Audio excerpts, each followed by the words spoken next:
Usually, it's popular anime, especially those in the action genre, that get adapted into video games. But this time, we're surprised by the reverse. A game that has been adapted into an anime. That game is Guilty Gear. Recently, Guilty Gear received its anime adaptation titled Guilty Gear Strive Dual Rulers. But before we dive into the anime, let's talk a bit about the Guilty Gear game itself.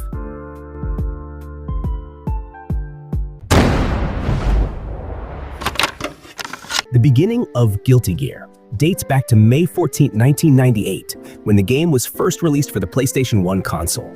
It was developed by the Japanese game studio Arc System Works, which at the time was not as well known as it is today.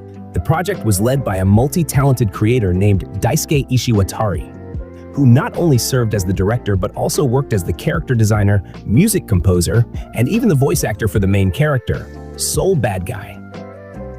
Ishiwatari's dedication to the project was clearly reflected in how Guilty Gear embodied his vision of a stylish, fast, and aggressive fighting game, complemented by an intense and stirring rock soundtrack.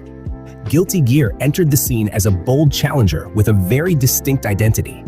It introduced faster gameplay, a more technical and complex combat system, and a visual aesthetic heavily inspired by Japanese anime, which at the time had not yet become a norm in mainstream gaming. In terms of presentation, Guilty Gear immediately caught the eye with its uniquely stylish character designs, strongly influenced by rock and heavy metal culture, reflected in character costumes, names, and background music. Each character had a strong and unique personality.